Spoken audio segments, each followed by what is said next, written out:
Guys, deluded, I'm back again. Thank you very much for watching and tuning back in. Now, obviously, as we're in the build up to Brentford this morning, obviously I woke up. First thing on my mind was the match against Brentford,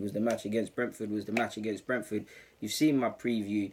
Obviously, we all need to go work and come back, but within that time, I might as well quickly speak about the injury issues, or I'll touch on Ozil's, that whole German nonsense in a bit, but the injury issues. Firstly, I want to speak about Mavropanos. Now, it shocked me. He's out for 4 months with a groin injury. I mean, how long has he been carrying this? Because I haven't seen him involved in any matchday squad of any capacity in the League Cup. Well, obviously it's just started, so he can't be involved against Brentford.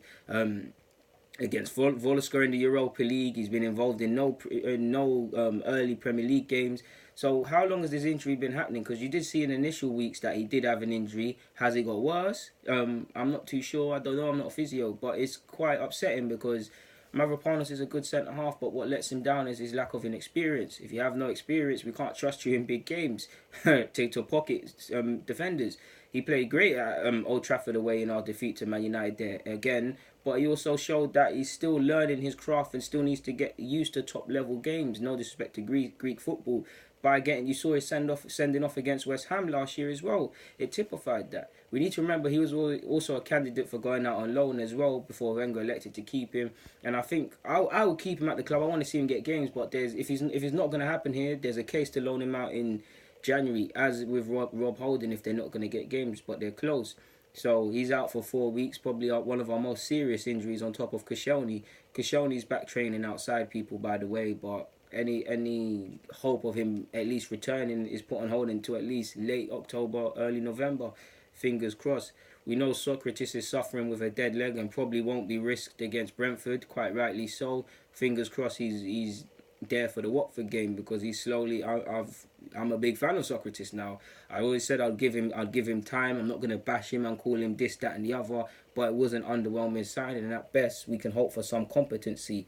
I'm not saying he's perfect because he's been nervy as well at times, but he looks like one defender trying to just have some competency, especially when he's just putting his foot through things when you need to.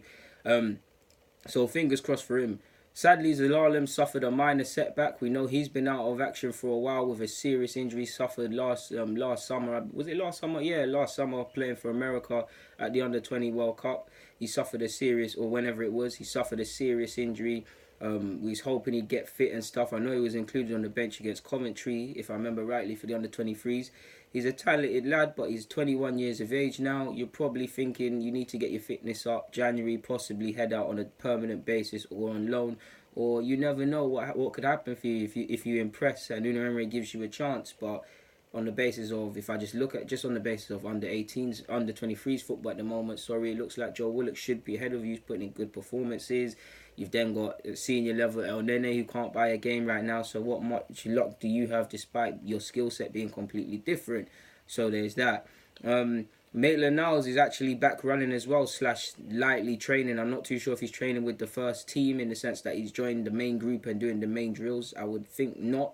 But it's nice to see he's back running, and it's a kick in the teeth for Maitland-Niles, because you would have licked your lips this season at the chances you might get. I mean, you might have featured more prevalently in midfield if it wasn't for the injuries. And for the way Unai Emery was talking about you pre-season, new contract, you featured much in the side, you had a solid year last year, you building upon your experience, and it's somewhat an injury's kick in the teeth, but it happens in careers, and you never want players to get injured, but probably better that it happens to him now and he's able to use experience of this to help him in the future than for him to never suffer any injuries, to be playing the form of his life at 23, 4, 5, 6 years, 26 years of age, and then be struck down and not be able to cope mentally. And in Brighton news, lastly, in regards to this injury stuff, Kohler's back training with the full team now.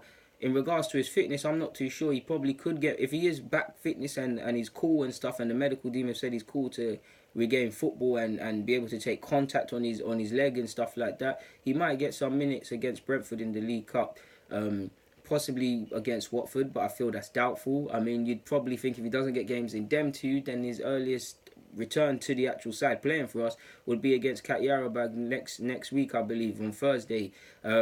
Which is good, because you're looking at Monreal play 2 games in a week, and he's been showing that he can play a couple of games in the week for the last couple of seasons now, but we need to be able to rest our players when we can rest them, especially when you look at November, we know November for the fixture list, and just something happens to Arsenal with injuries in November, fingers and toes crossed and praying that it's not the case.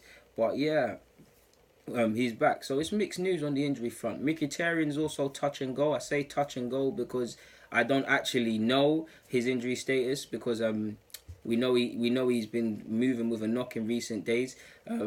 The pictures on Arsenal.com and stuff show him training with the full lads, and I see pictures where he's shielding the ball for Ozil and stuff. So he's back playing. He's back with the main group. So if he's able to withstand physical contact and be a part of training, full training with the main group, surely he can play, feature in the week either against Brentford or be in contention for the Watford game at the weekend. So it's a mixed bag, really, people. But fingers crossed for all of them, man. We don't, whether you like the players or not, injuries are health at the end of the day. But on to Mesut Özil.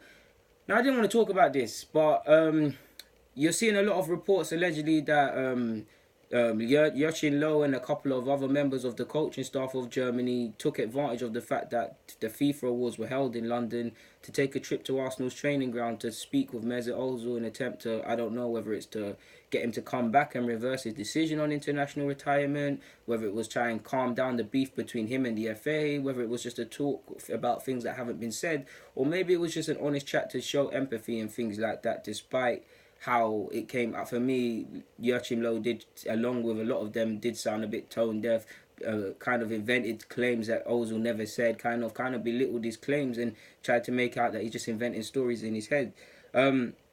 Allegedly, they went to the training ground to meet Ozil, to which Unai Emery put his foot down and said it's not going to happen. But I'm seeing a lot of conflicting reports. Later reports by, I think his name's Charles Watts, the Arsenal correspondent on Football Live.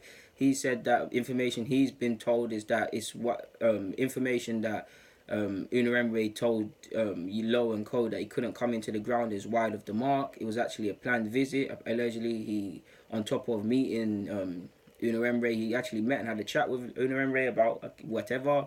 He met Leno, the keeper. He spoke with Mustafi, and he had lunch with Mertesacker allegedly. So we'll see what actually happened in regards to that. I mean, if Ozil was to come out of international retirement, or if they was trying to, October's turning. We know we got the international break in October, and they're playing Holland and France, so they'll probably need to do something in that regards. But it just felt like, for me anyways, it don't matter if it's Toni Kroos, Mertesacker even, Muller, Joachim Löw, Sane, tone deaf. It didn't matter if it was just tone deaf, just reversing what Ozil's actually said, just tone deaf in regards to his claims, saving your own skin, thinking, and it's right, we all do it, thinking about your own skin, thinking about blocking your own possibilities within the national team. I mean, the only person I've seen with some sort of bottle to speak about this that's been a member of the actual German national team has been Jerome Boateng, and for obvious reasons, you know why Boateng was speaking about it, because despite being a non-drinker, a non-smoker, a model religious man and model professional and things like that, because he buys the designer clothes and things, people said he's not focused. And if you remember rightly, I can't remember if it was a politician or so, they said, would you want Jerome Boateng as your neighbour? These are the times we live in. And people, whenever I speak about Ozil, people always make these comments like, oh, he posed with a dictator, he did this, he did that. There's no, okay, you can have your opinion, but there's still no excuse for a man to suffer continuous racial abuse or you to abuse him. You're always going to get these trolls in the comments talking nonsense. But yeah, man, on Brighton news, hopefully we can make it 6 wins. Well, not 6 wins. We can take 6 points in this week, in the sense that I know it's not a points game against Brentford, but a win is essentially 3 points. So hopefully we can win these 2 games this week in Brentford and Watford, and then look to Fulham next week on Sunday and Cat Yarabag. So the games are coming thick and fast. So we just need to handle our business. I've got nothing more to say, guys. DG, I'm out.